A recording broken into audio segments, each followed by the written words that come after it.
Bismillahirrahmanirrahim. Assalamualaikum warahmatullahi wabarakatuh. Alhamdulillahirabbil alamin. Alhamdulillahillazi arsala rasulahu bil huda wa dinil haq liyudhhirahu 'alad dini kullihi wa kafa billahi shahida. Ashhadu an la ilaha illallah wahdahu la syarikalah wa ashhadu anna Muhammadan 'abduhu wa rasuluhu la nabiyya ba'dah. Allahumma salli wa sallim wa barik ala sayyidina wa habibina wa nabiyyina wa syafi'ina Muhammad wa ala alihi wa ashabihi wa man tabi'ahu ila yaumil qiyamah wa ba'd. Rabbi syrah li sadri wa yassir li amri wahlul 'uqdatan min lisani yafqahu qawli. Selamat datang kepada semua sahabat Meteora yang telah hadir, baik yang hadir di ballroom GH Universal Hotel pada malam ini maupun yang hadir secara virtual di channel YouTube saya. Dan secara khusus dan istimewa saya ingin menyampaikan terima kasih dan selamat datang kepada sahabat-sahabat saya yang ada di depan. Di sini ada sahabat saya Ustadz Felix Xiao, ada sahabat saya juga Kang Edwin, ada sahabat juga Kang Nurul dan juga Ustadz Andri yang insya Allah akan bersama dengan kita pada malam ini untuk sama-sama saling menyemangati dalam menyambut panggilan Al-Aqsa, sehingga kita termasuk di antara orang-orang yang menyambut panggilan Allah Subhanahu wa taala dengan iman dan Islam. Sahabat Meteora yang dirahmati Allah Subhanahu wa taala, di awal musim panas yang hangat di tahun 1944 di kota Berlin, pada suatu pagi di salah satu radio di kota Berlin tersiar seseorang yang berbahasa Arab berbicara secara langsung. Seseorang yang dengan bahasa Arab bertakbir di radio Berlin dengan takbir yang luar biasa, dengan takbir yang penuh dengan rasa haru dan gembira. Seolah-olah di dalam kalimat takbir itu laki-laki ini sedang mengatakan selamat, selamat dan selamat. Setelah beliau bertakbir dengan suaranya yang tegas, dengan bahasanya yang fasih, beliau mengucapkan kata yang menjadi identitas kita, Indonesia. Beliau adalah Mufti Palestina, Syekh Muhammad Amin Al-Husaini, yang mengumandangkan takbir di radio Berlin di Jerman. Dengan bahasa Arabnya beliau mengatakan, selamat kepada saudara kami Indonesia. Indonesia merdeka, Indonesia merdeka, disiarkan secara langsung di seluruh Jerman dan di beberapa negara. Sehingga sejak saat itu Indonesia berhutang kepada Palestina.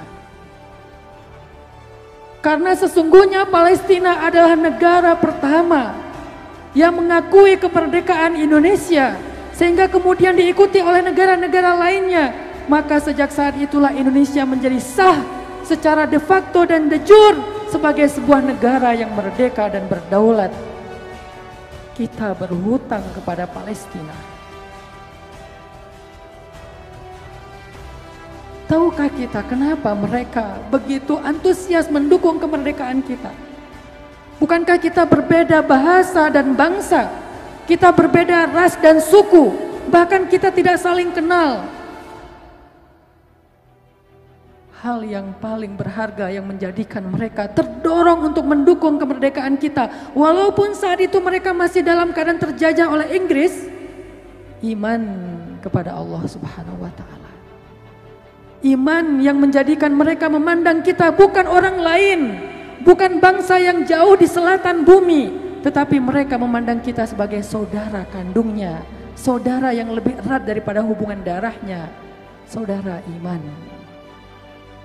Makanya kita berhutang kepada Palestina. Sahabat Meteora yang dirahmati Allah. Tapi hari ini Palestina menangis. Sudah lebih 70 tahun Palestina menderita. Nyawa, darah, air mata, suara terikan, suara teriakan kesakitan, suara mengiba. Semuanya telah kita dengar lebih dari 70 tahun dalam penjajahan Israel.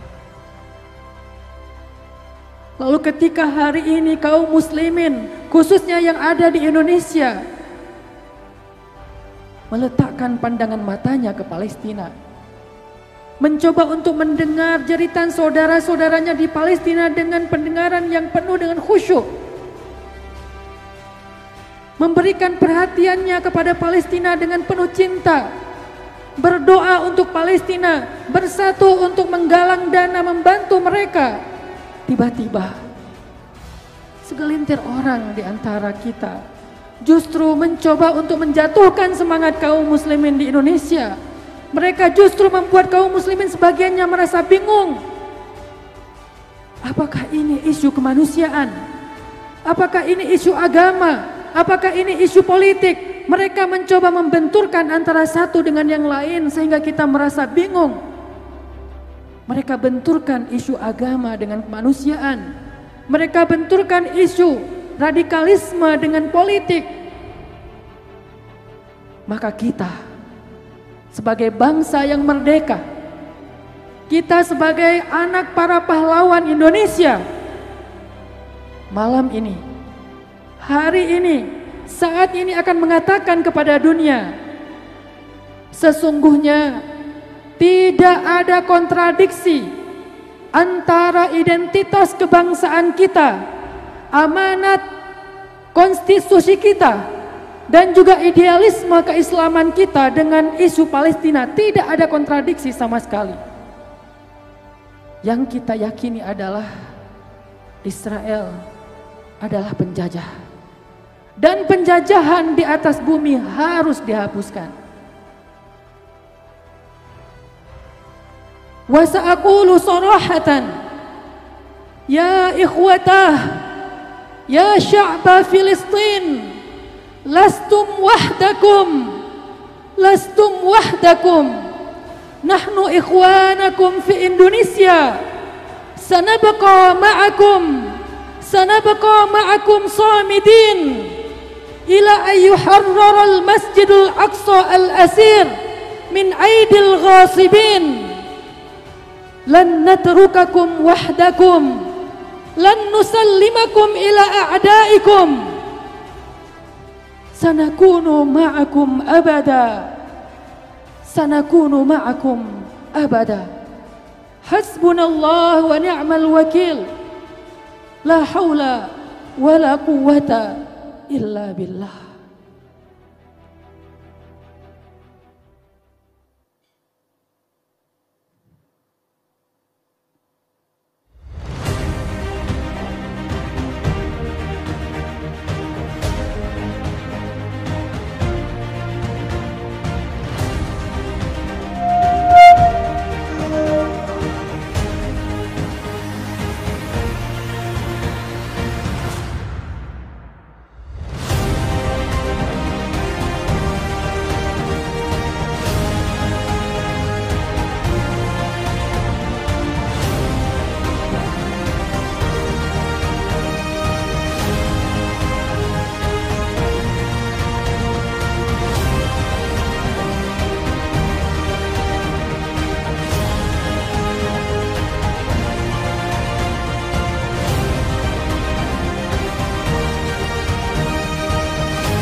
Bismillahirrahmanirrahim. Sahabat Meteora yang dirahmati Allah Subhanahu wa taala.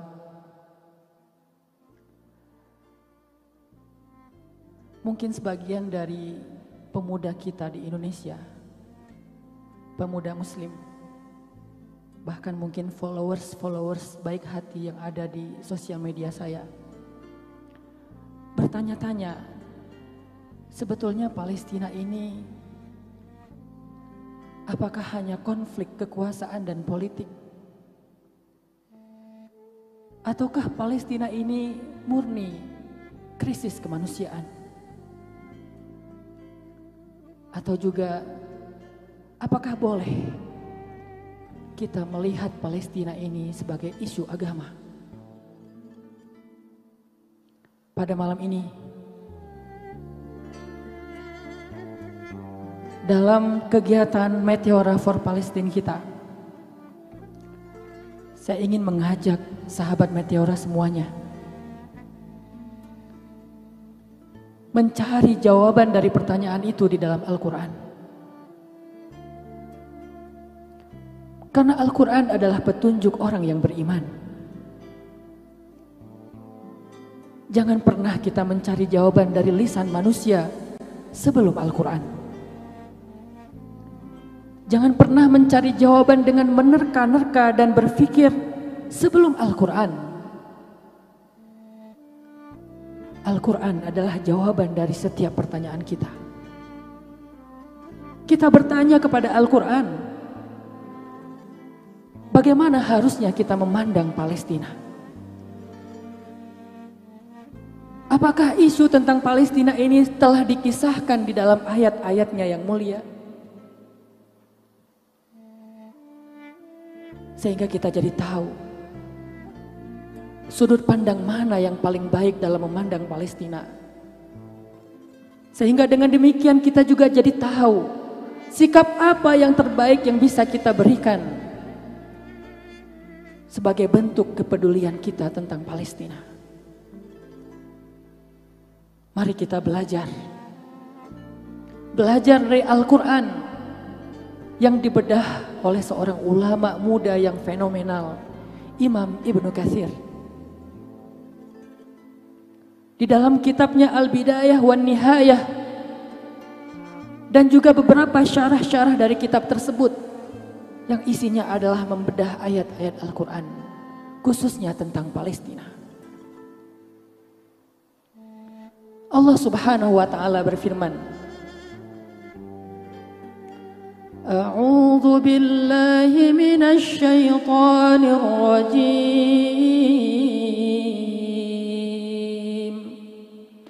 Bismillahirrahmanirrahim. Innallaha astafa Adam wa Nuha. Innallaha astafa Adam wa Nuha wa ala Ibrahim wa ala Imran ala alamin. Shadaqallahul azim. Sesungguhnya Allah telah memilih Adam dan Nuh dan juga keluarga Ibrahim serta keluarga Imran di atas semua manusia. Maha benar Allah. Allah berkuasa menciptakan apapun yang Dia kehendaki. Allah juga berkuasa untuk memilih apapun yang Dia kehendaki. Sahabat Meteora yang dirahmati Allah, Allah menciptakan manusia. Kemudian Allah memilih di antara manusia hamba-hambanya yang istimewa. Maka tersebutlah para anbiya. Lalu di antara sekian ribu anbiya, Allah memilih lagi para rasul. Dan dari sekian rasul, Allah memilih lagi rasul ulul azmi. Maka demikian juga dengan negeri-negeri yang ada di muka bumi. Allah menciptakan bumi dari timur dan barat. Allah menciptakan bangsa-bangsa, negeri-negeri, kota, bahkan Allah menciptakan negara. Allah menciptakan buq'atan fil ard. Allah menciptakan tempat di muka bumi. Dari sekian banyak tempat, gunung, lembah, negeri, sungai, Allah memilih yang mulia. Allah memilih kota Mekah sebagai negeri yang istimewa. Allah memilih Palestina, Syam, Baitul Maqdis sebagai negeri yang istimewa. Allah memilih Tursaina, Mesir sebagai negeri yang istimewa. Allah memilih Madinah sebagai negeri yang istimewa. Demikianlah Allah memilih negeri-negeri di antara banyak tempat di muka bumi. Allah sendiri yang menamakan negeri-negeri itu dengan nama-nama yang baik. Sebagaimana Allah menamakan Mekah dengan kata Bakkah atau Makkah. Allah juga menamakan Yathrib dengan Madinah, dengan Nur, dengan Syifa. Allah menamakan Egypt dengan Mesir. Maka demikian juga Allah menamakan Yerusalem dengan Baitul Maqdis. Ardul Muqaddasah, Allah menamakannya dengan Ardul Muqaddasah, Ardul Mubarakah. Allah Subhanahu wa taala berfirman, "Wa najjaynahu wa Lutan ilal ardil lati barakna fiha lil alamin." Kami selamatkan dia dan Lut ke negeri yang telah kami berkahi. Ya qaumi dukhulul ardal muqaddasata allati kataballahu lakum. Wahai kaumku, masuklah kalian ke negeri yang suci, negeri yang mulia yang telah Allah tetapkan untuk kalian. Palestina adalah salah satu negeri yang Allah pilih di antara negeri-negeri yang ada di muka bumi. Lalu Allah khususkan negeri itu untuk tauhid. Allah khususkan negeri-negeri itu untuk iman. Sehingga Nabi SAW sampai pernah mengatakan, jika terjadi huru-hara di akhir zaman, setelah terjadi malhamah kubra, maka sesungguhnya iman ada di Syam. Di manakah pusat Syam? Baitul Maqdis. Allah jadikan Baitul Maqdis, Al-Aqsa, Palestina sebagai negeri orang-orang yang beriman sejak zaman Nabi Adam. Karena seorang Abu Dzar pernah bertanya kepada Rasulullah SAW, "Ya Rasulullah, ayu masjidin wudi'a fil ardi awalan?" Ya Rasulullah, masjid mana yang pertama dibangun di muka bumi? Nabi SAW menjawab, Al-Masjidul Haram, Masjidil Haram di Mekah. Lalu Abu Dzar bertanya lagi, "Tsumma ai?" Lalu masjid yang mana ya Rasul? Kemudian Nabi menjawab, Al-Masjidul Aqsa. Abu Dzar penasaran dan bertanya, "Kam bainahuma?" Berapa jarak antara dibangunnya Masjidil Haram dengan Masjidil Aqsa ya Rasulullah? Rasulullah menjawab, Arba'una sanah, 40 tahun. Sehingga para ulama ahli hadis berbeda pendapat tentang makna dari kalimat ini. Sebagian mereka mengatakan yang dimaksud membangun Masjidil Haram dan Masjidil Aqsa di dalam hadis ini adalah Nabi Adam alaihissalam yang pertama kali membangun fondasi dari dua masjid mulia itu. Sebagian yang lain mengatakan Nabi Ibrahim alaihissalam. Tetapi semua ulama sepakat yang pertama membangun negeri Makkah dan Palestina, Baitul Maqdis adalah para nabi. Sehingga negeri ini tidak Allah jadikan untuk orang-orang yang durhaka. Negeri ini tidak Allah jadikan dan Allah pilih untuk mereka yang meninggalkan sholat, apalagi yang meruntuhkan tempat-tempat orang menyembah Allah Subhanahu wa taala. Negeri ini tidak diperuntukkan untuk mereka yang menumpahkan darah secara zalim. Negeri ini adalah negerinya para anbiya. Sehingga ketika Nabi Ibrahim alaihissalam, bapak tauhid yang mengajarkan kepada kita makna tauhid yang luar biasa setelah para anbiya sebelumnya, diusir dari Irak, maka Allah Subhanahu wa taala berfirman, فَنَجَّيْنَاهُ وَلُوطًا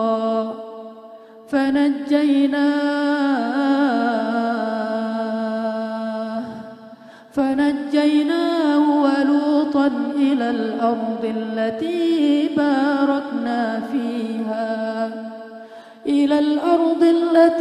بَارَكْنَا فِيهَا لِلْعَالَمِينَ. Maka kami selamatkan Ibrahim dan Lut. Kami selamatkan Ibrahim dan keluarganya.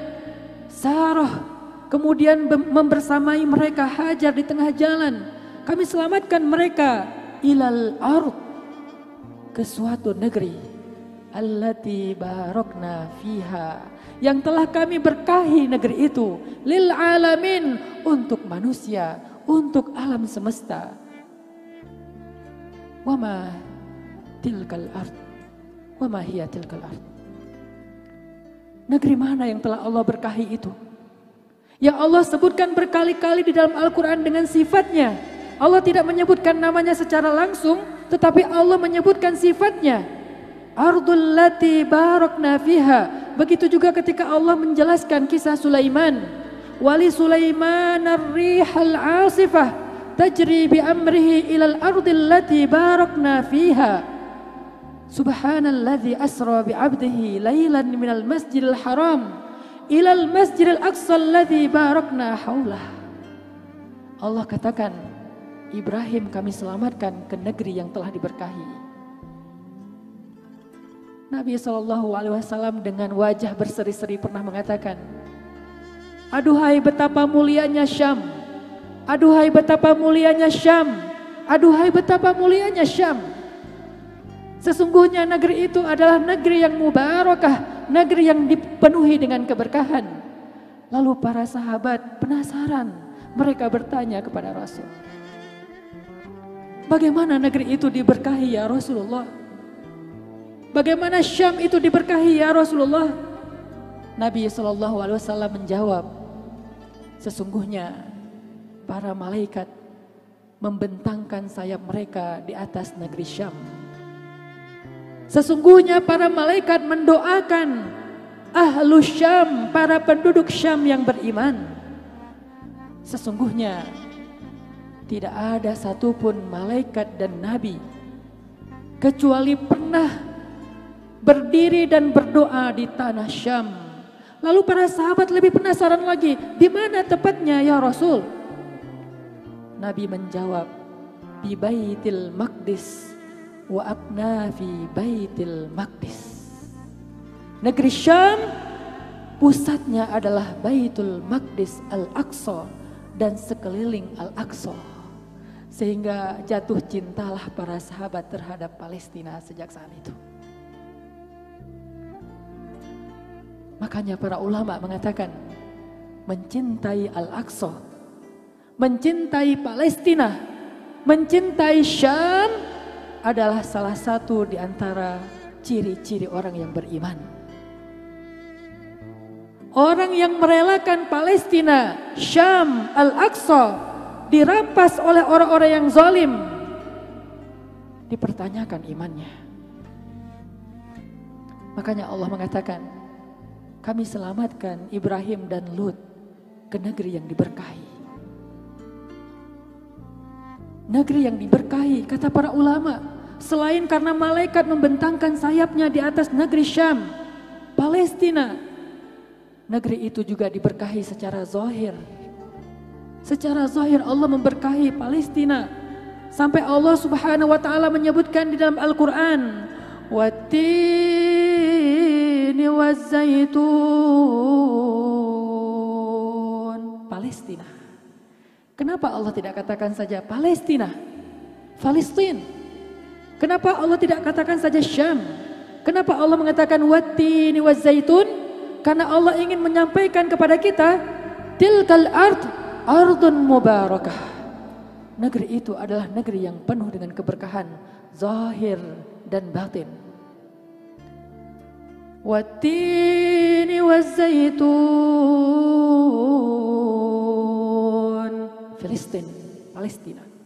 Wa turi sinin, Mesir. Wa hadzal baladil amin,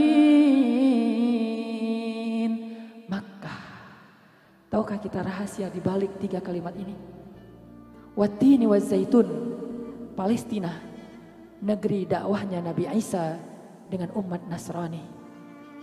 Wa turi sinin, Mesir, negeri dakwahnya Musa dan Yahudi. Wa hadzal baladil amin, negeri Makkah, negerinya Rasulullah Muhammad SAW dan dakwah mereka kaum muslimin. 3 umat Nabi paling besar di muka bumi. Yang 2 pertama itu telah digantikan oleh yang terakhir yang penyempurna. Maka tinggallah Ibrahim bersama Sarah dan keluarganya di Palestina. Wafatlah Ibrahim di Palestina. Ibrahim punya keluarga di Palestina, Ishak memiliki keturunan Yakub, Yusuf, dan seterusnya. Mereka semuanya tinggal di Palestina. Nabi Ibrahim adalah nabi yang pertama sekali membangun kembali fondasi Al-Aqsa setelah Nabi Adam alaihissalam. Nabi Ibrahim sholat di komplek Al-Haram, kompleknya Masjid Al-Aqsa. Walaupun waktu itu belum ada masjid, belum ada bangunan yang tertutup. Kemudian bangunan itu dibangun oleh Nabi Yakub alaihissalam. Diteruskan oleh putranya Yusuf alaihissalam. Dari satu generasi ke generasi yang lain, semua mereka tinggal di Palestina, menyebarkan tauhid di Palestina kepada hamba-hamba Allah Subhanahu wa taala. Tapi sayangnya, setelah Nabi Yakub alaihissalam, kaum Bani Israel melupakan pesan utama dari risalah tauhid Palestina. Mereka mulai meninggalkan syariat Allah. Mereka mulai melakukan riba, zina. Mereka mulai melakukan maksiat secara terang-terangan di hadapan Allah. Mereka mengingkari para nabi. Mereka bahkan mengusir para nabi, bahkan membunuh para nabi. Tahukah kita berapa jumlah nabi yang dibunuh oleh Bani Israel? 70 nabi. 70 nabi dibunuh oleh Bani Israel di Palestina. Allah Subhanahu wa taala berfirman, "Afakullama ja'akum rasul أفكلما جاءكم رسول بما لا تهوى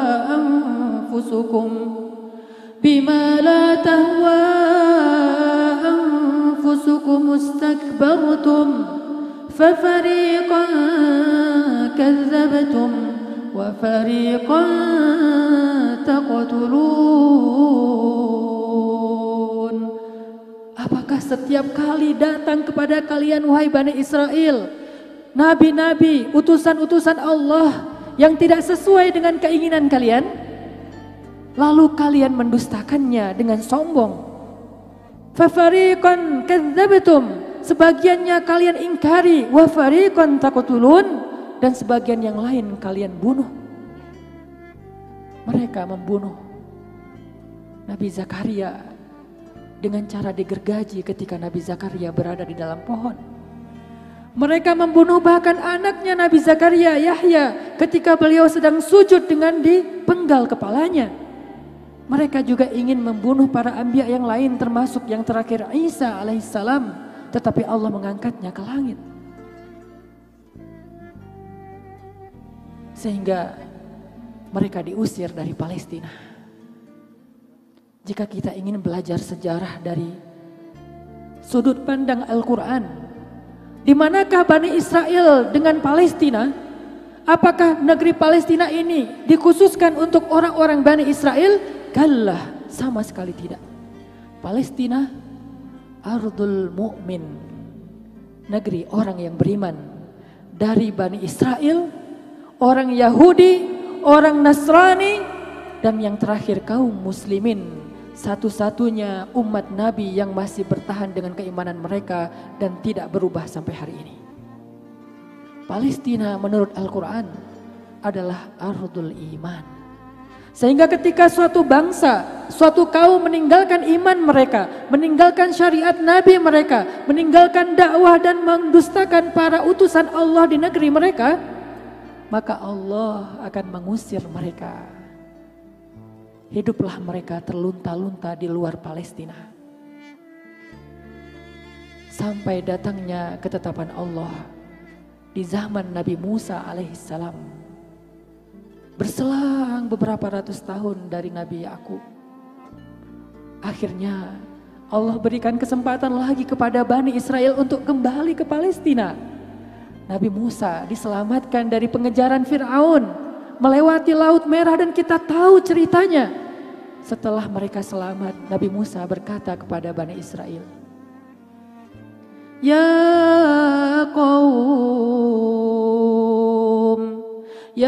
qaum idkhulul ardal muqaddasata allati kataballahu lakum wa la tartaddu ala adbarikum fatanqalibu khasirin. Wahai kaumku, kata Musa, wahai kaumku yang baru saja Allah selamatkan dari Fir'aun dan tentaranya yang kejam, wahai kaumku yang baru saja melihat kebesaran Allah, laut terbelah, udkhulul ardal muqaddasah, ayo kita masuk ke negeri suci, Ardul Muqaddasah, Baitul Maqdis. Ayo kita masuk ke negeri yang sangat mulia, negeri yang sangat suci.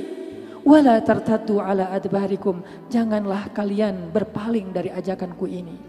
Fatanqalibu khasirin, sehingga kalian menjadi kaum yang merugi. Ayo kita masuk ke negeri Palestina. Apa kata Bani Israel? Qalu ya Musa inna fiha qauman jabbarin fa inna lan nadkhulaha hatta yakhruju minha fa in yakhruju minha fa inna dakhilun. Apa kata Bani Israel? Wahai Musa, sahabat Nabi tidak pernah memanggil Nabi wahai Muhammad. Ya Rasulullah, bi abi wa ummi anta ya Rasulullah. Tapi umat Nabi Musa memanggil Nabi mereka yang mulia, yang telah menyelamatkan mereka dari perbudakan ratusan tahun dan ingin mengajak mereka kembali ke negeri yang mulia, yang berkah. Mereka panggil ya Musa.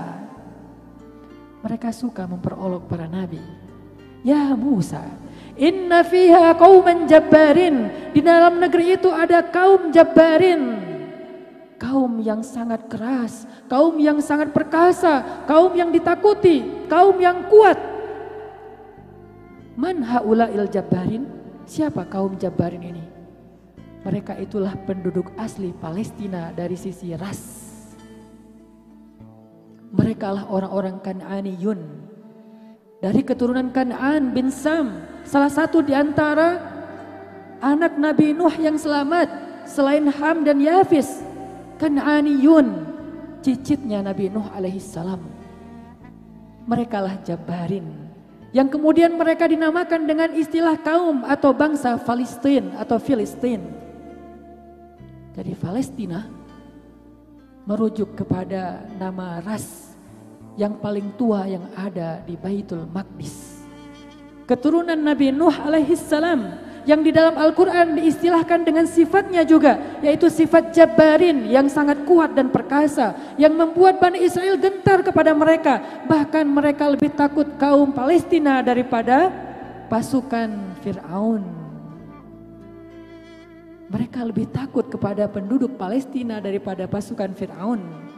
Qauman jabbarin wa inna lan nadkhulaha, kami tidak akan masuk ke Palestina wahai Musa hatta yakhruju minha, sampai kaum itu keluar dari negeri Palestina.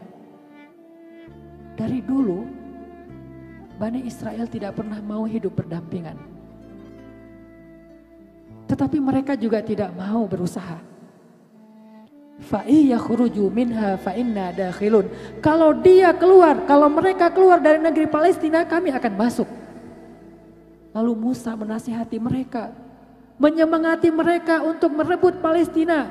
Karena sesungguhnya kaum Palestina pada masa itu, Jabbarin, mereka tidak lagi beriman seperti nenek moyang mereka. Sehingga Palestina harus diambil alih oleh Bani Israel, umat Yahudi yang beriman. Tetapi apa jawaban Bani Israel kepada Musa? Ketika diajak untuk mengambil dan membebaskan Palestina, seperti Rasul mengajak para sahabat membebaskan Palestina, apa jawaban Bani Israel? Fadhhab anta wa rabbuka faqatila inna hahuna qa'idun. Wahai Musa, pergilah engkau dengan Tuhanmu berperang.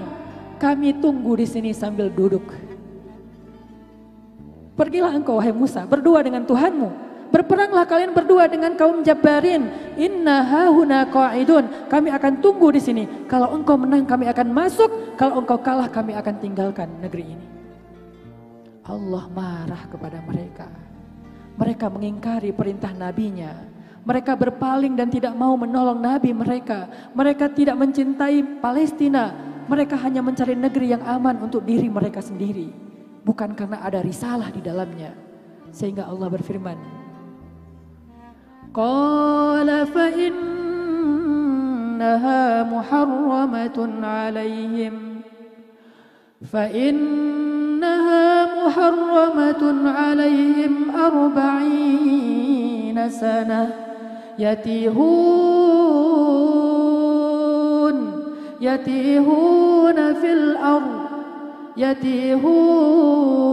في الأرض فلا تأس على القوم الفاسقين. Wahai Musa, setelah mereka mengingkari, mendebat, meninggalkan, mempersilahkan Musa pergi sendiri dan mereka membiarkan Musa dengan ancaman-ancaman musuh. Mereka tinggalkan Musa seorang diri. Allah berfirman, Innaha muharramatun alaihim 40 sanah. Negeri itu diharamkan bagi Bani Israel selama 40 tahun. Yatihuna fil ard. Mereka terlunta-lunta di muka bumi, tidak punya negeri sendiri. Yatihuna fil ard. Tidak punya tempat mereka berlindung, tidak punya kampung halaman, tidak punya negara, tidak punya tempat untuk mereka tinggal. Yatihuna fil ard. Fala ta'sa 'alal qaumil fasikin. Janganlah engkau merasa kasihan kepada mereka wahai Musa. Maka sahabat Meteora yang dirahmati Allah, semua kisah Nabi Musa bersama dengan umat Bani Israel Yahudi yang ada di dalam Al-Quran yang kita baca terjadi dalam kondisi terlunta-lunta. Tidak ada satupun kisah Musa dengan Bani Israel di dalam Palestina. Musa hidup bersama kaumnya dalam keadaan tidak punya negeri. Sampai akhirnya Harun wafat. Lalu Musa menjadi sakit-sakitan. Ketika Musa sedang sakit, Musa berdoa kepada Allah. Ya Allah, saya tahu kami belum melewati 40 tahun dalam keadaan terusir, dalam keadaan terlunta-lunta. Ya Allah, saya tahu kami belum boleh masuk ke Palestina. Palestina muharramatun alaina, haram bagi kami. Ya Allah, tetapi hatiku mencintai Palestina. Perhatikan, semua nabi cinta kepada Palestina. Ya Allah, hatiku mencintai Palestina. Aku tidak bisa jauh dari Palestina. Ya Allah, jika kami tidak boleh masuk ke Palestina, maka izinkan aku mendekat kepada Palestina. Dan wafatkan aku di gerbang Palestina. Masya Allah. Nabi Musa yang harus menemani kaumnya, bukan beliau yang terusir tetapi kaumnya. Karena beliau bertanggung jawab sebagai seorang ulul azmi minar rusul, maka beliau menemani kaum yang sangat keras kepala itu dalam keadaan fil ard. Tapi rasa cinta dan rindunya ke Palestina membuat beliau berdoa, ya Allah, dekatkan kami ke Palestina, dekatkan aku ke Palestina, dan wafatkan aku di gerbang Palestina.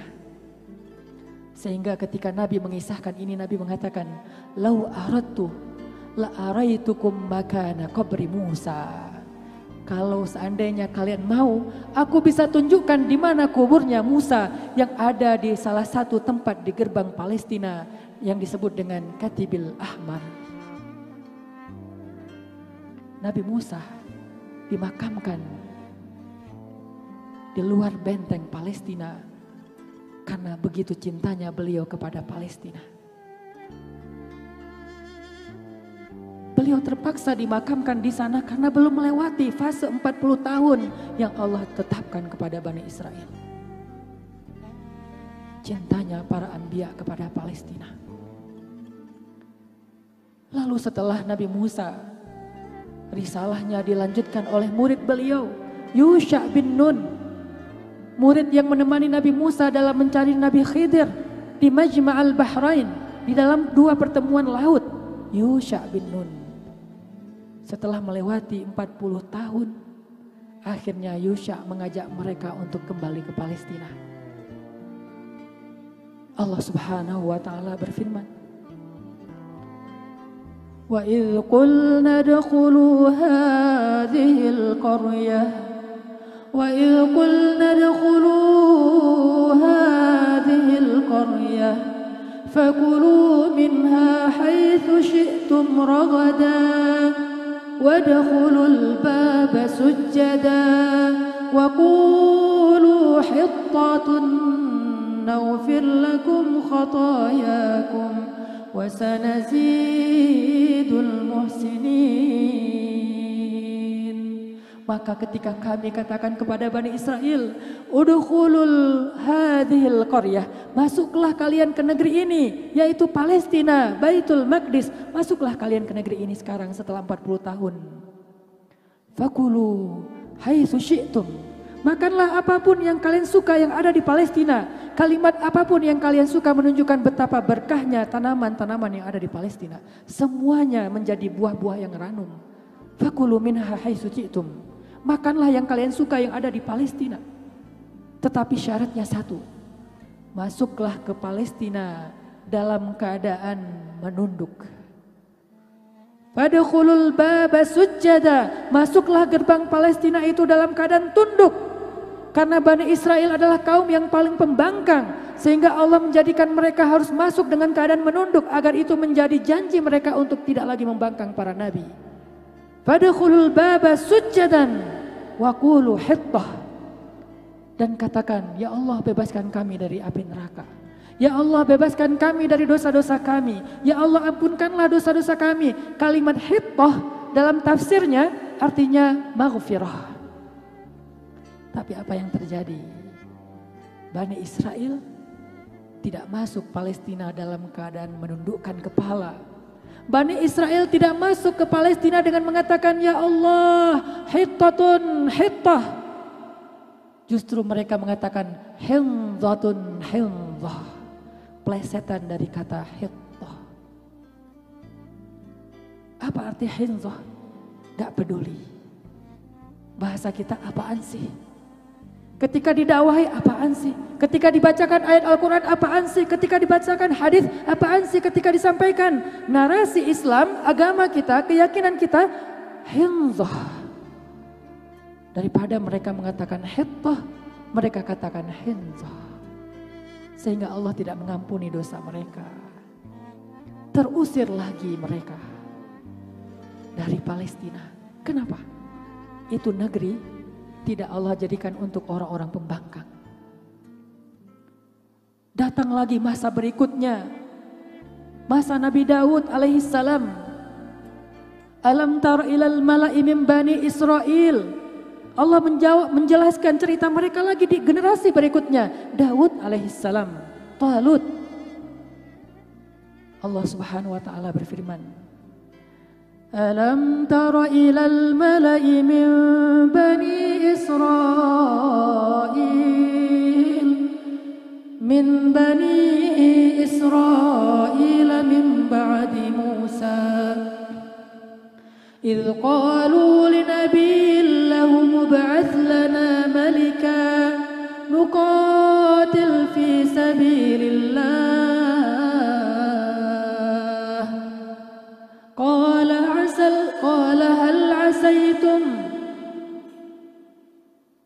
هل عسيتم إن كتب الله عليكم القتال ألا تقاتلوا قالوا وما لنا ألا نقاتل في سبيل الله وقد أخرجنا من ديارنا وأبنائنا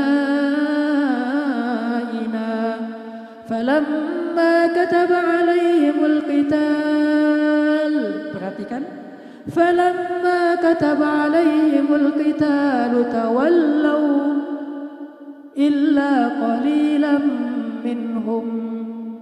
Pemuka Bani Israel berkumpul dalam keadaan mereka terusir lagi dari Palestina sekian puluh tahun. Akhirnya mereka berkumpul, lalu mereka berkata kepada Nabi mereka, ya Nabi Allah, angkatlah seorang pemimpin di antara kami agar kami bisa berperang. Karena dulu mereka pernah diajak berperang tapi mereka enggan. Sekarang mereka berpikir untuk berperang.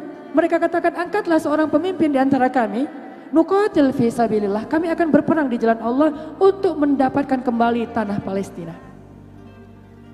Apa jawaban Nabi mereka? Qala hal asaitum in kutiba alaikumul qital alla tuqatilu. Bukankah kalian pernah diwajibkan berperang, yaitu di zaman Nabi Musa, tetapi kalian mengatakan, pergilah engkau bersama Tuhanmu berperang, kami tunggu di sini. Apa jawaban mereka? Bagaimana kami tidak akan berperang kali ini, sedangkan kami telah terusir dari negeri kami dan anak-anak kami. Kali itu mereka bukan hanya terusir, tetapi mereka dipisahkan dari keluarga mereka oleh Jabbarin, oleh hamba-hamba Allah yang mengusir mereka karena kedurhakaan mereka. Kami akan merebut Palestina agar kami bisa kembali ke rumah kami, bertemu dengan anak-anak kami. Lalu Nabi itu memilih salah satu pemimpin di antara mereka, Talut. Apa kata mereka? Nahnu ahaqqu min, kami lebih berhak daripada dia untuk memimpin. Walau illa qalilam minhum, mereka berpaling dari ajakan Nabi tersebut. Kecuali yang sedikit saja. Hanya sedikit dari Bani Israel yang kemudian mengikuti nabinya, mengikuti pemimpinnya Talut. Fahadzamuhum biidznillah, sampai Allah berikan kemenangan kepada mereka. Wa qatala Dawudu Jalut wa atahu Allahul mulka wal hikmah wa 'allamahu mimma yasha. Akhirnya Allah berikan kemenangan kepada Bani Israel, dipimpin oleh Talut. Lalu menjadi pahlawan mereka waktu itu adalah Daud yang membunuh Jalut dengan cara yang luar biasa. Sehingga singkat cerita Allah berikan kekuasaan kepada Daud beserta keilmuan dan kenabian. Sehingga sejak saat itu Bani Israel tinggal di Palestina dan menjalankan syariat Yahudi dengan baik. Berlalu masa Nabi Daud yang penuh dengan keberkahan, ketaatan, kedamaian. Mereka masih menjalankan perintah para nabi mereka. Berganti dengan Nabi Sulaiman, terjadi huru-hara, terjadi fitnah dari fitnah-fitnah syaitan. Allah berikan kekuasaan kepada Sulaiman sehingga Sulaiman meninggikan bangunan dari Baitul Maqdis, Masjidil Aqsa yang kita kenal dengan Haikal Sulaiman. Untuk beribadahnya umat Yahudi, orang-orang yang beriman di antara umat beliau. Sampai akhirnya tibalah masa ketika mereka diusir untuk kesekian kalinya, dan kali ini yang paling berat. Kita mengenal cerita salah satu raja yang paling zalim, raja yang paling ditakuti, raja yang paling besar yang ada di muka bumi di antara 4 raja. Kata Nabi, ada 4 raja yang paling berkuasa di muka bumi. 2 raja itu adalah beriman dan 2 lagi adalah kafir. Yang beriman Sulaiman dan Zulkarnain. Yang kafir Namrud dan Nebukadnezar. Tibalah mereka di zaman Nebukadnezar, salah satu zaman yang paling besar fitnahnya, Raja Babilonia. Bani Israel yang tinggal di Palestina Setelah sekian lama ditinggalkan Nabi, mereka ingkar. Ketika datang Nabi mereka bunuh, datang Nabi mereka usir, datang Nabi mereka siksa. Satu demi satu mereka membunuh Nabi. Banyak para Nabi yang ditumpahkan darahnya secara haram. Jangankan darah Nabi, darah ulama itu katanya beracun, apalagi darah Nabi. Lalu Allah menghukum mereka melalui seorang laki-laki yang bernama Nebukadnezar yang bermimpi. Dalam mimpinya dia melihat sesuatu yang sangat aneh. Sebuah patung Babilonia dengan kepala emas. Kemudian dadanya, bahunya dari perak. Kemudian pinggangnya dari perunggu. Dan kakinya dari tanah liat yang berwarna hitam. Raja ini bingung. Apa maksud dari mimpi saya? Dia memanggil banyak arraf, ahlul hikmah, orang-orang yang banyak ilmu di antara orang-orang yang ada di negeri Babilonia. Tidak ada satupun yang bisa memahami makna dari mimpi itu. Kecuali seorang nabi di antara anbiya Allah. Yang mengatakan sesungguhnya negeri Babilonia di awal-awal masanya adalah seperti emas, berjaya. Kemudian mereka mundur, mengalami kemunduran sampai puncaknya. Mereka berada dalam kondisi yang sangat kelam. Seolah-olah seperti tanah liat yang hitam. Dan akan bangkit di antara satu kaum yang akan menjatuhkan Babilonia. Kaum itu adalah Bani Israel. Sehingga akhirnya Nebukadnezar berangkat dari Babilonia, Irak, menuju Syam. Dia menaklukkan satu demi satu negeri-negeri termasuk Damaskus. Dan yang terakhir adalah Palestina. Lebih dari 300.000 pasukan Nebukadnezar mengepung Palestina lebih daripada 3 bulan. Setelah pengapungan yang panjang, orang-orang Palestina banyak yang kelaparan, yang meninggal karena haus, lapar dan kurang gizi. Akhirnya diseranglah Palestina dengan serangan yang serentak. Pada waktu itu Palestina mengalami hari yang paling mengerikan. Nebukadnezar menghancurkan semua tempat-tempat ibadah umat Yahudi. Haikal Sulaiman dihancurkan, orang-orang Bani Israel dibunuh, anak-anak bayi dibunuh, perempuan-perempuan dijadikan sebagai budak, dibawa pulang ke Irak, Babilonia. Mulailah orang-orang Bani Israel kembali terlunta-lunta. Dari satu kekuatan kepada kekuatan lain, Palestina diwariskan. Dari Babilonia kepada Yunani. Dari Yunani kepada Romawi. Sampailah Palestina di zaman yang penuh dengan cahaya keadilan Islam. Nabi SAW mendapatkan isyarat dari Allah untuk memperhatikan Palestina. Allah jadikan Palestina sebagai kiblat pertama kaum muslimin. Nabi lahir di Mekah. Nabi berdakwah di Mekah. Nabi menjadikan Islamnya menjadi Islam yang kuat dan tersebar di seluruh dunia dari Madinah. Tetapi ada satu negeri yang menjadi warisan, amanah, wakaf dari langit, wakaf dari Allah kepada orang yang beriman, yaitu Palestina. Maka Allah jadikan Al-Aqsa sebagai kiblat pertama kaum muslimin. Di situ ada isyarat dari Allah. Ada isyarat dari Allah agar kita memperhatikan Al-Aqsa, agar kita ingat Al-Aqsa, agar kita tidak melupakan bahwa sesungguhnya Al-Aqsa itu adalah wakaf dan amanah dari Allah untuk orang yang beriman. Allah jadikan itu sebagai ibadah yang awal-awal dilakukan oleh Nabi. Di Makkah ketika Nabi sholat bersama istri tercintanya Khadijah. Manusia pertama yang sholat di belakang Nabi, bahkan sebelum Abu Bakar. Perempuan pertama yang beriman. Kemudian di sisi yang lain ada Ali bin Abi Thalib, anak kecil yang solih, yang bahkan tidak pernah melihat auratnya sendiri, sehingga karamallahu wajhah, wajahnya bercahaya dan dimuliakan Allah. Salatlah mereka menghadap ke Al-Aqsa, Palestina. Lalu Allah berikan lagi isyarat yang lain. Isyarat apa? Isra dan Mi'raj. Allah Subhanahu wa ta'ala sebelum memerintahkan kepada nabinya untuk hijrah ke Madinah, maka Allah Subhanahu wa ta'ala memerintahkan kepada nabinya untuk melakukan perjalanan rihlah, safar, Isra, Mi'raj yang sangat luar biasa. Dari Makkah ke Madinah, ke Tursaina, dan selesai di Palestina. Sampai di Palestina, di Baitul Maqdis. Bersama dengan Jibril, Nabi mengendarai buruk. Ketika Nabi turun di tempat salah satu di antara tanah haram Palestina, Baitul Maqdis, komplek Masjidil Aqsa, Nabi mengikat buruknya di dalam komplek Masjidil Aqsa yang sekarang dikenal dengan Masjid Buruk. Kemudian dari tempat itu Nabi memandang ke satu tempat, ke satu posisi yang sekarang kita sebut dengan Masjid Qibli, Masjid Kiblat. Tiba-tiba Nabi melihat wajah seorang laki-laki yang sedang berdiri, sedang sholat. Laki-laki itu adalah Musa alaihissalam. Di Palestina Nabi bertemu dengan Musa. Musa sedang sholat sunnah di Masjid Qibli, walaupun tidak ada bangunan masjidnya pada waktu itu. Di tanah Baitul Maqdis, komplek Masjidil Aqsa, Musa sedang sholat. Nabi memperhatikan Musa. Kata Nabi, dia adalah seorang laki-laki yang sangat gagah. Dia adalah seorang laki-laki yang sangat gagah, tubuhnya tinggi.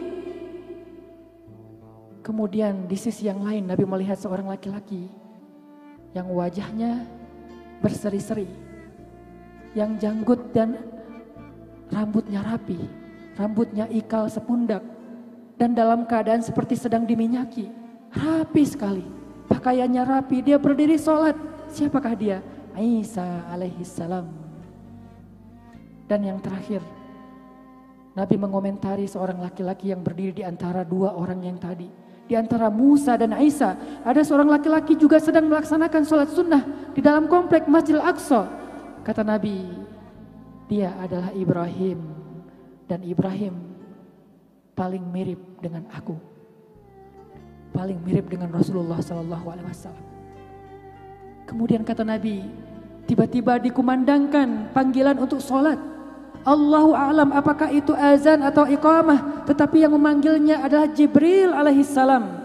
Jibril mengajak mereka sholat berjamaah. Hayya 'alas shalah, hayya 'alas shalah. Jibril. Kemudian Jibril memerintahkan kepada para anbiya untuk berbaris dalam safnya para nabi. Sholat yang paling agung yang pernah dilakukan di muka bumi adalah di Palestina. Jamaahnya para anbiya. Barisan terdepan Ibrahim, Musa, Isa, para rasul, para anbiya. Kemudian Jibril meminta Rasulullah SAW untuk menjadi imam mereka. Sholatlah Nabi sebagai imamnya para anbiya berjamaah di Baitul Maqdis. Isyarat apakah ini? Kata para ulama, Baitul Maqdis itu adalah wakaf dari Allah dan diberikan kepada nabi dari satu nabi kepada nabi yang lain.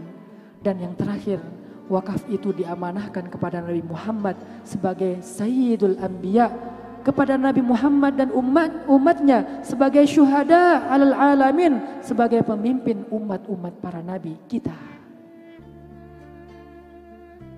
Sehingga ketika kita melupakan Palestina, menyerahkan Palestina begitu saja kepada orang-orang zalim, sungguh kita telah mendustakan risalah para nabi dan khususnya Nabi Muhammad SAW. Setelah selesai Nabi sholat berjamaah, tiba-tiba Jibril memperkenalkan Nabi dengan satu malaikat yang sangat agung. Kata Jibril, ya Rasulullah, perkenalkan, ini adalah Malik.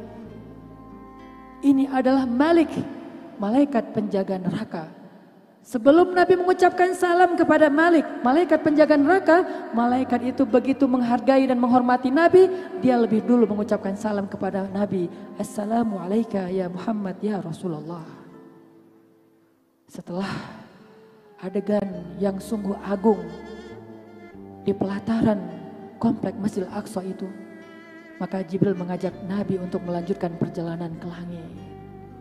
Berdiri di atas sakhrah, berdiri di atas sebuah batu, menunggangi buruknya dari sakhrah itu, maka terbanglah Nabi bersama Jibril ke Sidratul Muntaha, melintasi langit pertama, langit kedua, langit ketiga, bertemu dengan para anbiya di setiap pintu-pintu langit, bertemu dengan Nabi Adam, dan Nabi Adam menyambut Nabi Muhammad dengan kalimat ahlan bibnis salih wan nabiyyis salih, selamat datang anakku yang salih, nabi yang salih. Bertemu dengan Nabi Ibrahim, ahlan bibnis salih wan nabiyyis salih, selamat datang anakku yang salih dan nabi yang salih. bertemu dengan Musa. Musa menyambut Nabi Muhammad dengan mengatakan, ahlan bi akhis salih wan nabiyyis salih. Selamat datang saudaraku yang salih dan nabi yang salih. Begitu juga para anbiya dari satu langit ke langit yang lain. Terakhir, Nabi bertemu dengan satu malaikat yang tidak bisa tersenyum. Malaikat yang tidak bisa tersenyum. Dialah malaikat Malik yang tadi bertemu di Masjidil Aqsa. Dia menyambut Nabi dengan mengatakan, ahlan ahlan ya Rasulullah, ahlan ahlan ya Muhammad. Tetapi dia tidak bisa tersenyum. Semua para nabi, semua penduduk langit, semua malaikat tersenyum kecuali malaikat Malik. Dia tidak bisa tersenyum. Walaupun dia memuliakan Nabi. Begitulah Allah menciptakan malaikat penjaga neraka itu. Ghalidun syadid, ghiladun syidad. Mereka malaikat yang kuat, yang keras dan tidak bisa tersenyum. Setelah itu naiklah Nabi sampai bertemu dengan Allah di Sidratul Muntaha. Itulah Isra Mi'raj. Sebuah isyarat dari Allah Subhanahu wa taala kepada Nabi dan umatnya agar memperhatikan Palestina. Seolah-olah ketika Nabi bertemu dengan para anbiya mengatakan, ya Muhammad, sekarang Palestina kami serahkan kepada engkau. Ibrahim seolah-olah mengatakan, ya Muhammad, anakku yang saleh, sekarang Palestina yang aku bangun, aku serahkan kepadamu dan umatmu. Musa mengatakan, ya akhis salih, ya Rasulullah, sekarang Palestina aku serahkan kepadamu. Isa mengatakan, sekarang Palestina aku serahkan kepada engkau, wahai saudaraku. Seluruh Nabi mengatakan seolah-olah sekarang Palestina kami serahkan kepada engkau dan umatmu, wahai Muhammad. Pulang dari Isra dan Mi'raj, Nabi sering bercerita tentang Palestina. Nabi sering bercerita tentang Masjidil Aqsa, termasuk hadis-hadis yang tadi saya sampaikan di awal. Sehingga muncullah rasa cinta para sahabat kepada Palestina. Semua mereka bermimpi untuk datang ke Palestina, sholat di Masjidil Aqsa. Sampai Nabi mengatakan, la tusyaddur rihal illa ila thalathati masajid. Tidak dianjurkan atau tidak didorong melakukan perjalanan yang sulit kecuali kepada 3 masjid, dan yang ketiganya adalah Masjidil Aqsa. Semua sahabat menginginkan bisa sholat di Masjidil Aqsa. Tetapi Allah yang menentukan siapa dari mereka yang punya kesempatan sampai ke sana.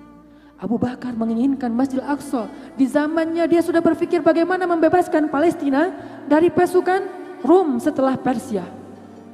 Karena di zaman itu Rum dan Persia saling tarik menarik memperebutkan Palestina.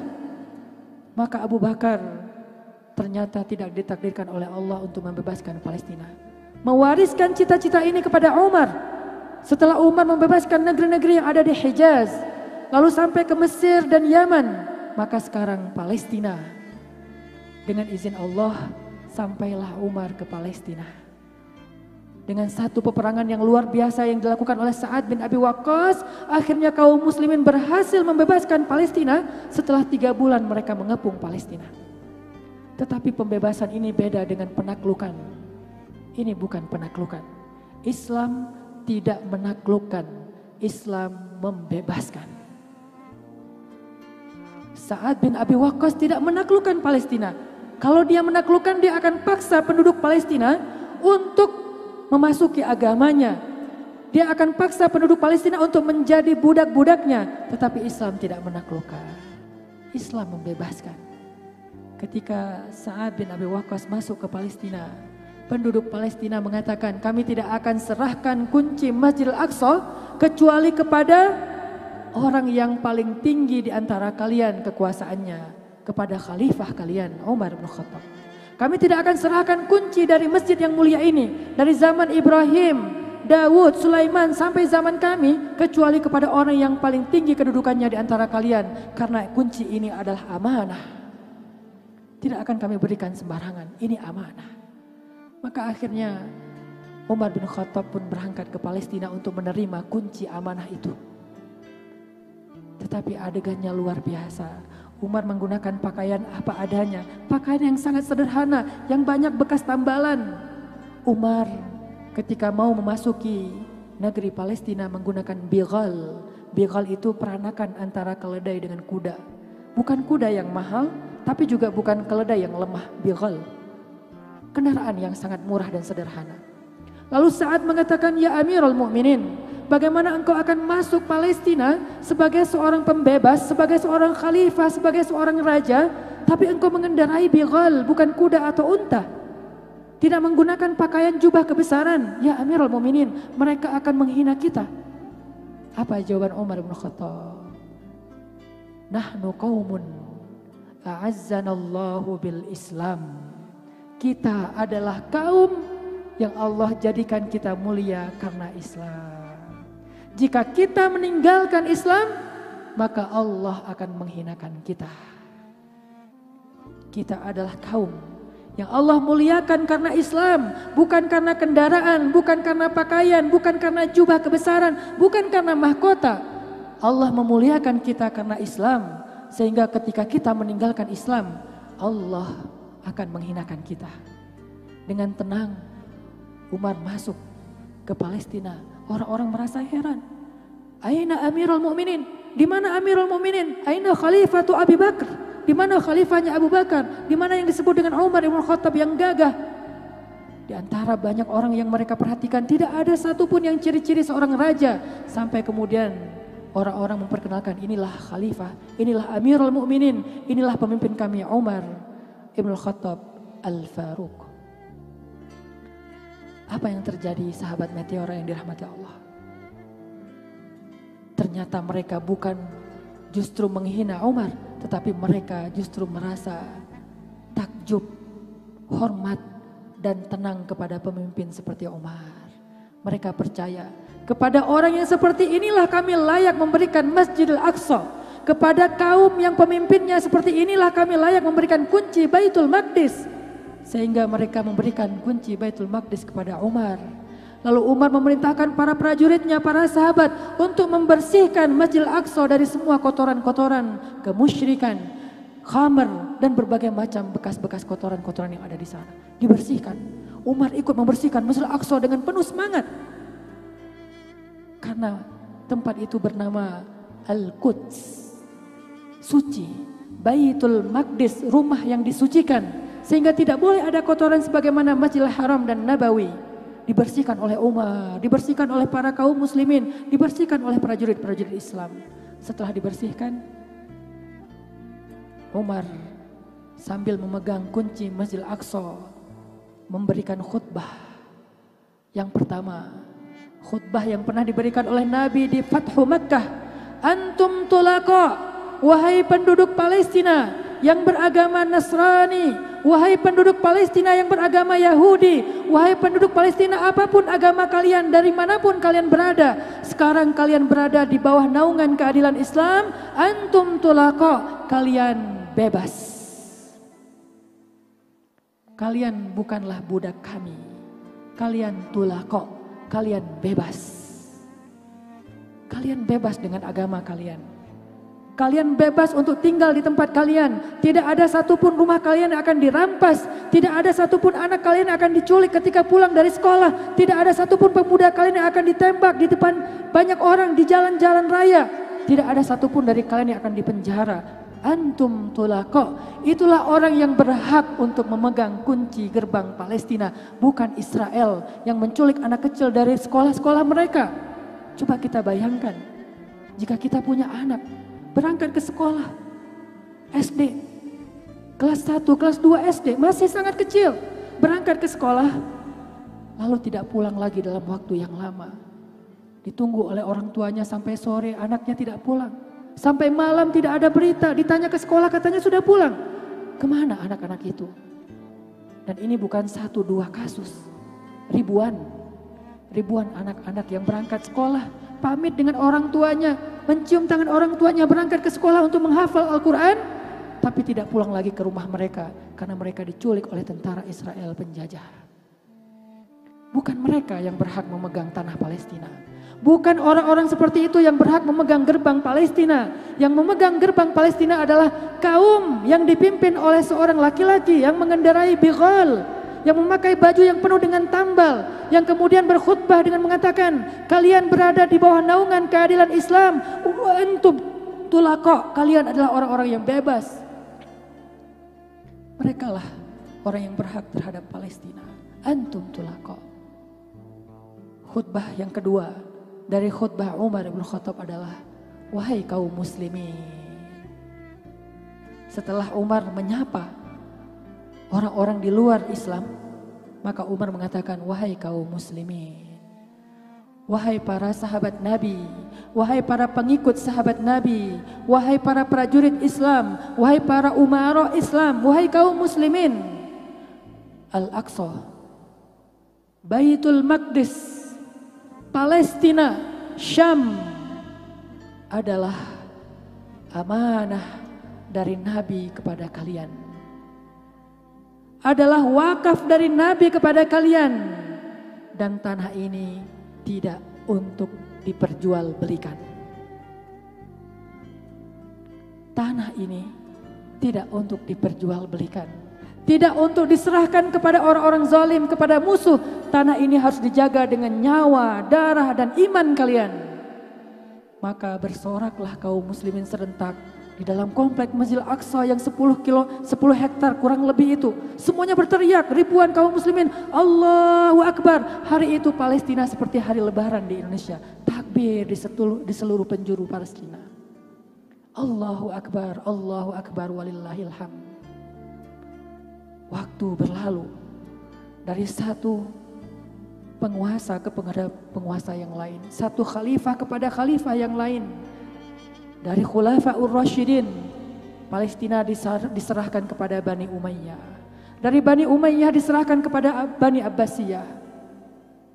Ketika Palestina direbut kembali oleh pasukan salib, selama kurang lebih 80 tahun, pasukan salib menistakan Palestina, merusak Palestina, terutama satu raja yang bernama Raja Titus.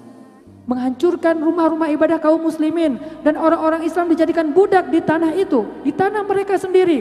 Beda dengan ketika kaum muslim masuk ke Palestina, antum tulaqo, kalian bebas, tapi sekarang kalian adalah budak kami. 80 tahun kaum muslimin terjajah, diperbudak di Palestina sampai datang kembali utusan Allah yang seolah-olah tidak dilahirkan kecuali hanya untuk satu misi, membebaskan Palestina. Yang tadi sekilas kita mendengarkan cerita dari ayahnya, kakeknya, pamannya. Dialah Salahuddin Al-Ayyubi yang kembali membersihkan tanah Palestina, membebaskan Palestina. Lalu diperebutkan lagi di antara banyak bangsa-bangsa dan diambil oleh Mongol. Walaupun tidak lama, kurang dari 10 tahun saja. Tetapi Mongol mengambil Palestina dengan kekejamannya. Palestina kembali menjerit, memanggil kaum muslimin. Ya ibadallah, ya ayyuhal mu'minin. Wahai orang yang beriman, wahai hamba-hamba Allah, kekasih-kekasih Allah. Aina antum, ya juyushur rahman. Pasukan Allah, ya jundullah. Kami terjajah. Datang lagi seorang laki-laki yang seolah-olah tidak diutus ke muka bumi kecuali untuk membebaskan kaum muslimin dari kekejaman Mongol dan merebut kembali Palestina dari mereka. Dialah Saifuddin Quds, yang setelah berhasil menghancurkan pasukan Mongol, selang hanya beberapa saat kemudian dia kembali kepada Allah karena sudah menyelesaikan misinya. Palestina kembali ke tangan kaum muslimin, tarik menarik dengan pasukan salib. Ketika diambil lagi oleh pasukan salib beberapa lama, diambil lagi oleh kaum muslimin, direbut lagi oleh kaum muslimin pada zaman Sultan Salim II di zaman Ottoman atau Utsmani. Dan yang paling dramatis adalah The Last Wolf, serigala terakhir Islam, Abdul Hamid II. Serigala terakhir Islam yang mempertahankan kekuasaan Islam terakhir dalam keadaan yang sangat berat, dalam keadaan yang sangat luar biasa. Ketika Islam waktu itu dalam keadaan sangat berat ujiannya. Ketika Palestina ingin dibeli oleh orang-orang Bani Israel Yahudi.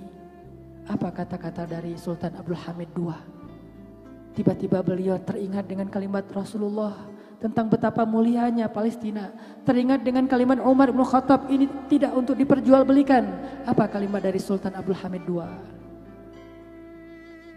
Seandainya tubuhku dipotong-potong oleh mereka menjadi beberapa potongan, sesungguhnya itu lebih baik daripada mereka mengambil satu potong saja satu bagian saja dari tanah Palestina. Tidak untuk diperjualbelikan. Tetapi sayangnya, setelah Sultan Abdul Hamid dijatuhkan, kemudian beliau dijadikan tahanan rumah sampai beliau wafat, Islam dalam keadaan tih seperti Bani Israel. Islam dalam keadaan terlunta-lunta seperti Bani Israel. Mungkin kita punya negeri, tetapi kita seperti tidak punya harga diri. Kita bercerai-berai, kita tidak peduli kepada saudara-saudara kita yang dalam keadaan susah.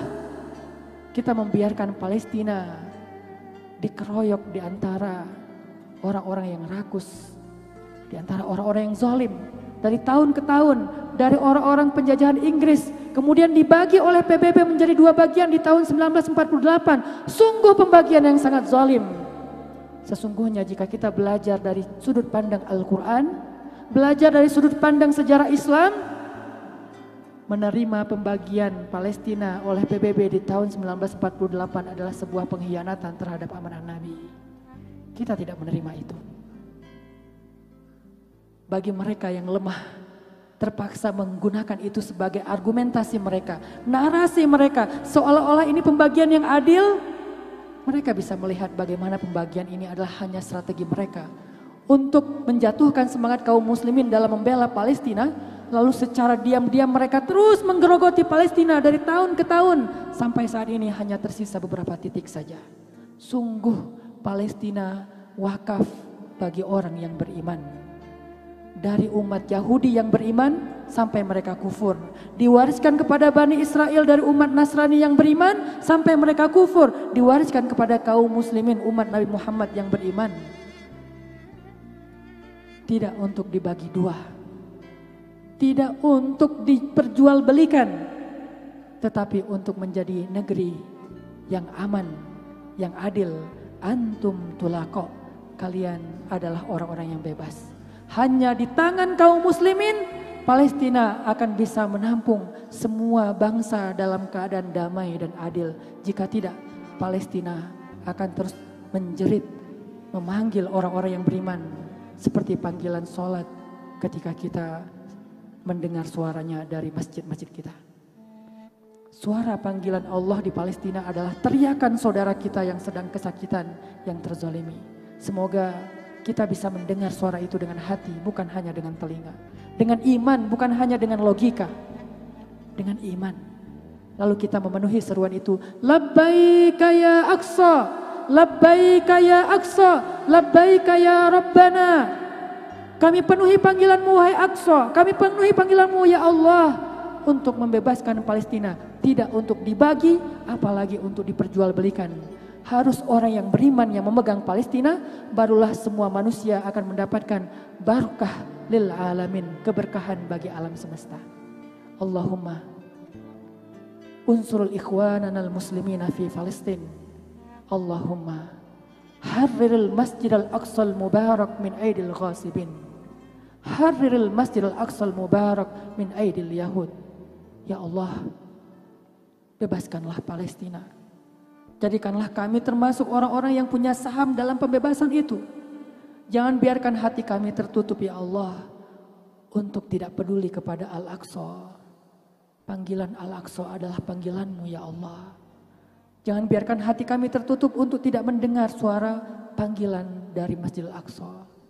Ya Allah, jadikan kami, anak-anak kami, keturunan kami adalah para pewaris Nabi yang akan berjuang menegakkan keadilan di Masjid Al-Aqsa, memberikan rahmatan lil alamin dengan agamamu Islam, dengan kitabmu Al-Quran, dengan sunnah nabimu yang mulia. Rabbana ij'al lana nuran fi qulubina wa absarina wa asma'ina wa afkarina wa adhanina. Rabbana taqabbal minna. Amin ya rabbal alamin.